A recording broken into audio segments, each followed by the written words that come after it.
You, yes you, don't talk to anybody else unless you've watched this video. I'm happy that you've invested in perfume, elevating your style, boosting your self-confidence, and overall transforming your life. But there's something we have to pay close attention to. Like we established, you may look the part, you may talk the part, but if you don't smell the part, you'll definitely be termed as an imposter. Today, I want to talk about oral hygiene. We want to talk specifically about a condition called halitosis, or dry mouth, or smelly mouth. Or as we say in Sierra Leone, smell mouth. Come closer, let's talk about this. Biologically speaking, the mouth is a very important organ of the body. The mouth is involved in food processes and also a lot of chewing and churning of food, and also responsible for even talking. According to a dentist, they'll tell you that halitosis is a condition of dry mouth, or where your mouth is excessively dry. And this causes the bacteria in your mouth to further multiply and then causes you to produce bad breath, stinking breath. So even when you want to have conversation with people, they're usually forced to turn away their face or have an uncomfortable place in that environment. So there are 3 tests we're going to do to determine if we have bad breath. Firstly, you meet a loved one or colleague, someone who you trust. And usually this is ineffective, but this will give you an idea, because a lot of times people love us, they don't want to hurt our feelings. But usually a frank conversation from someone. I had someone walk up to me the other day and ask me, how do I actually smell? And how to give the person frank advice. So you can also trust and rely on the honesty of people by actually asking them the question, how does my mouth and breath odor smell? The second test that is very effective, we call it the lick test. So what you want to do is make sure we're going to lick the side of the palm, particularly. And we're going to ensure there's no fragrance, there's no smell here. So you want to lick from the back of your tongue and then allow it to dry for a couple of seconds. And then have a smell of it. Do you like what you smell?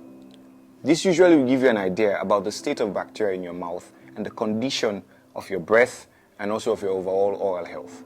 The last and final test is to actually use a spoon. Now I'm going to demonstrate using a spoon. This spoon method is very effective. What you want to do is you want to insert the spoon in your mouth and then go to the back of your tongue, because the back of your tongue is usually the site where a lot of bacteria sit and they form a colony. It's almost like when you rent a house and you have so many tenants and you have those stubborn tenants that don't want to move out. So even if you give them notice through brushing, they're still going to remain there. Therefore, you want to ensure that you are able to detect and dissect them and thereby eliminating them totally. So let's insert the spoon into our mouth and then see what comes out. So we're using the back of the spoon. Allow it to dry for a couple of seconds. And then have a smell. How does it smell to you? This is what you have been doing to people all along. This is how you have been suffocating people.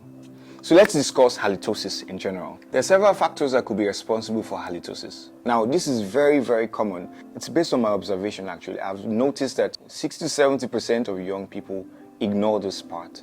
And there are a couple of factors that are responsible. Now, whilst I understand that to a large extent that people don't have the idea, it's part of the ignorance and lack of awareness that causes this. Now, firstly, it's biological. There are certain occurrences that causes the person, like acid refluxes, that causes the person to have bad breath by default. However, that also can be managed by several other recovery options I will discuss later in this video.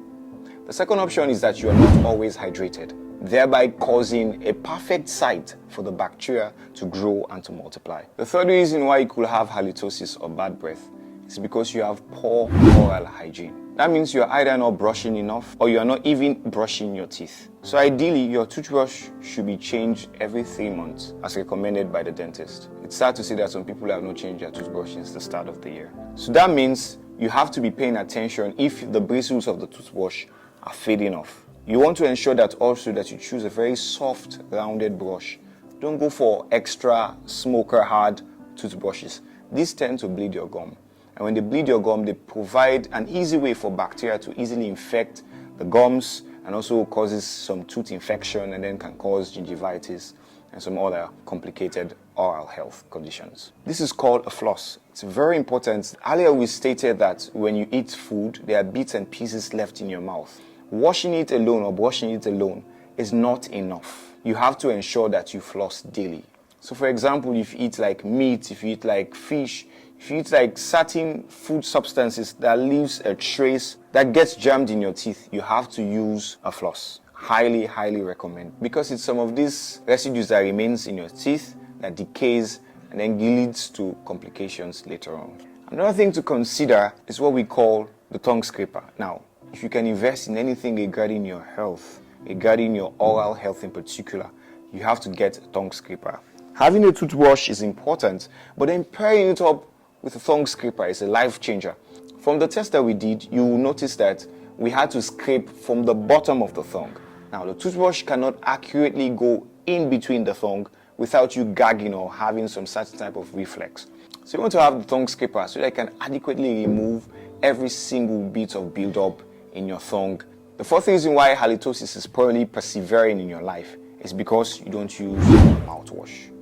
This is highly recommended. So there's a way you brush your teeth, and there's an exact time of 2 minutes by which you have to go through the services and every part of your teeth to adequately clean and maintain it. Now, speaking about mouthwash, you want to ensure that you choose an alcohol-free mouthwash or a fluoride mouthwash, because this is 5 times more effective than even flossing, because it reduces plaque at the gum line level and it helps reduces the bacteria that causes halitosis or bad breath. The fifth possible cause could be your diet. Now, pay close attention to what enters into your mouth. Now, it's advisable to avoid certain foods at certain times to ensure that you maintain fresh breath. Foods like garlic and foods like onions, don't consume them at a particular point in time that's going to affect your overall total breath. If you can substitute it by using a sugar-free chewing gum. I don't mean this bubble gum that they sell out there. A sugar-free chewing gum that you can actually use in your mouth to freshen your breath. Now, the reason why I prefer chewing gum to mint is that mint has certain elements that dry up your spit instead of just freshening it.